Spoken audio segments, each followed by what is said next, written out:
This is composer and French hornist Richard Burdick, and today is Tuesday, February 7th, 2023. And this is ThinkSpot number 11. I've been doing these for more than a year now. Today's topics are, here's the ThinkSpot. The ThinkSpots are all recorded on my website, and you can find them in a number of places. YouTube, Rumble. I like Brighteon, but I'm not sure I'm going to put them up on Brighteon. And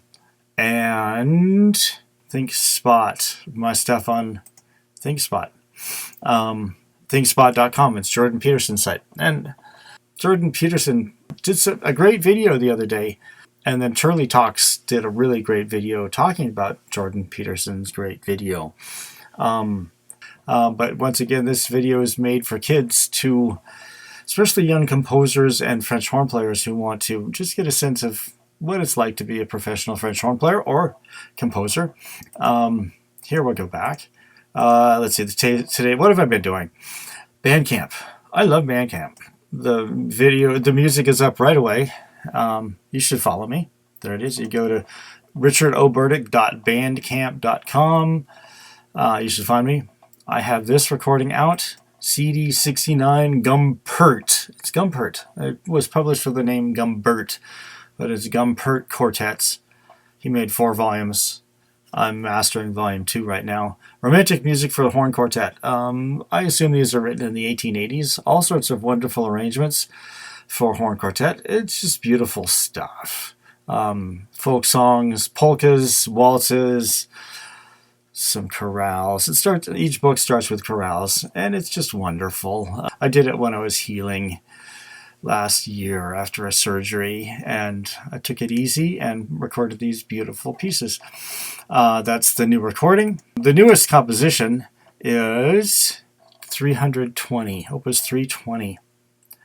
I like to go to my website, Compositions, Chronological List, and then I go down to Opus 320.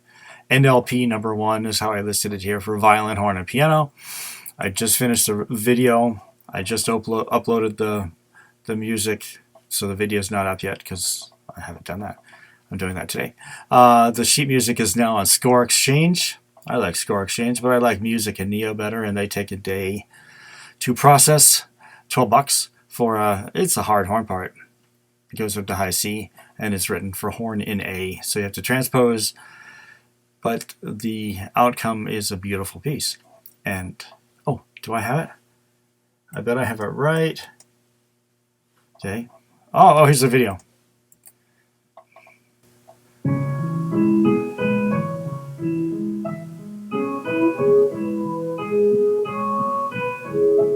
On violin.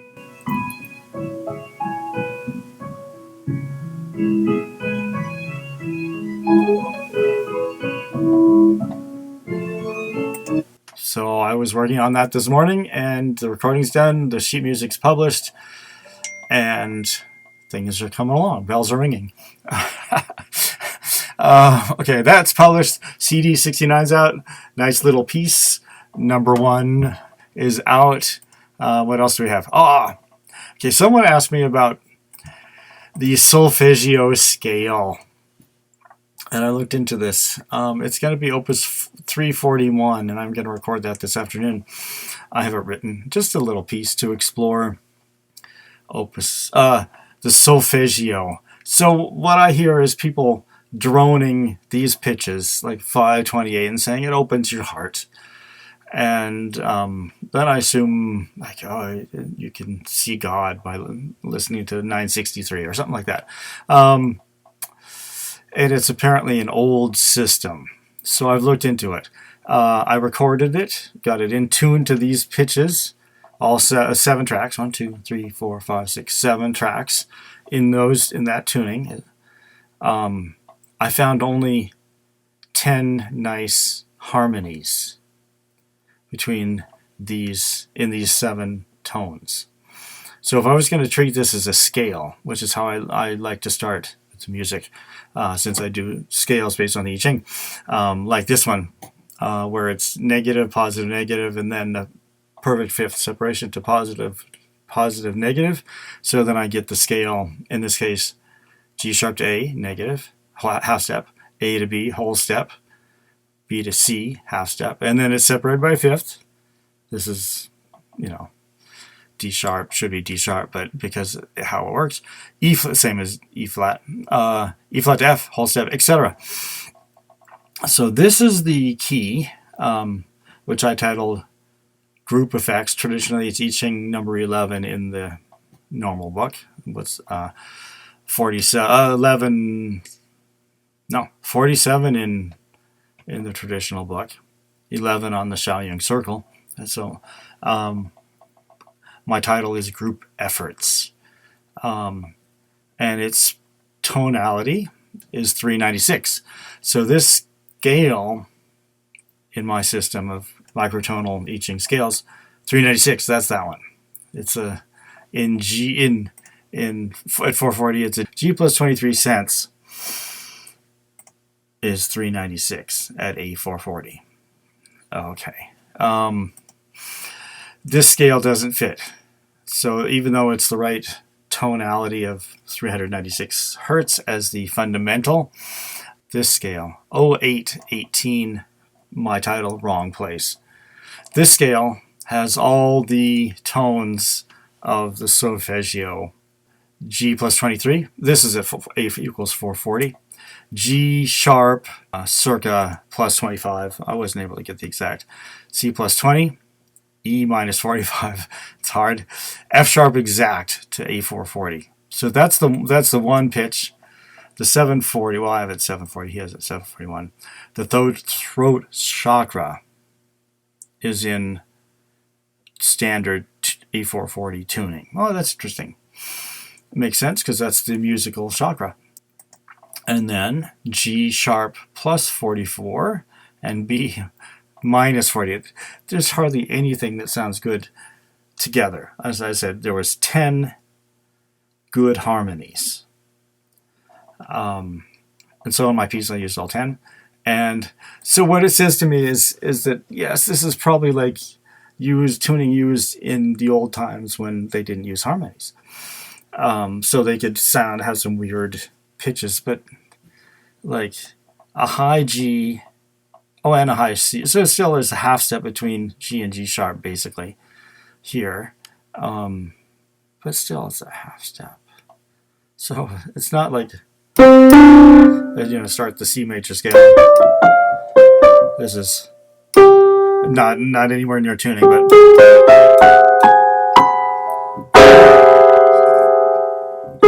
that's sort of an approximation of the tones of the Solfeggio scale.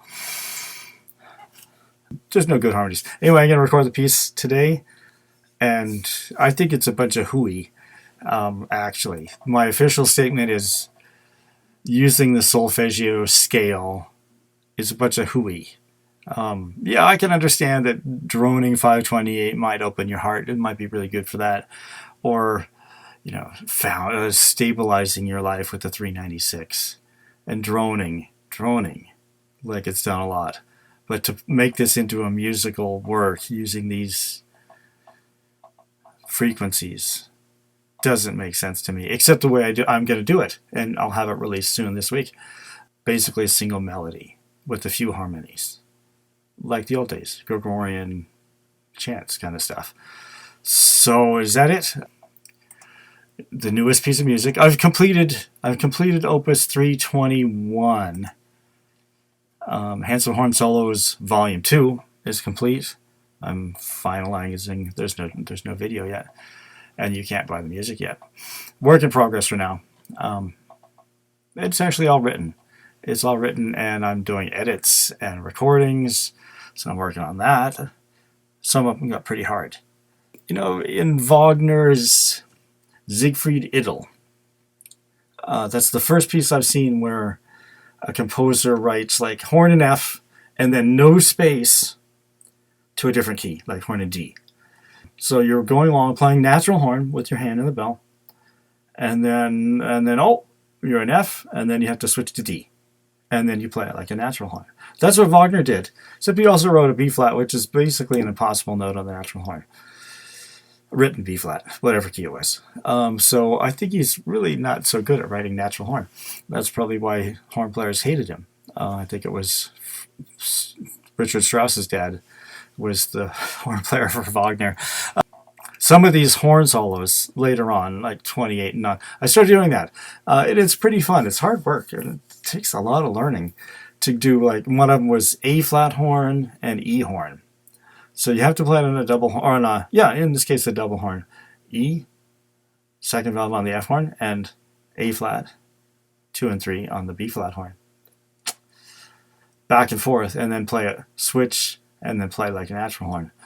It's good mental exercise. Maybe I'm becoming a master. I hope so. I'm mastering my instrument after 45 years. Learning to play in this way, a new way of playing the horn, like Wagner suggested. So some of these are that way, but you can just play them on the F horn because they're pretty hard. I think it's worthwhile musically. I like these. I'm going to continue writing the other 32 to complete a whole set of 64 for some reason. And so there it is. The summary is new CD, Cd69 at BandCamp. Nice little piece, Opus 320 at, scores change. Solfeggio, I went there once, and that's all I'm going to do. It's summed up here. I Ching hexagram number 8, titled Wrong Place. Yes.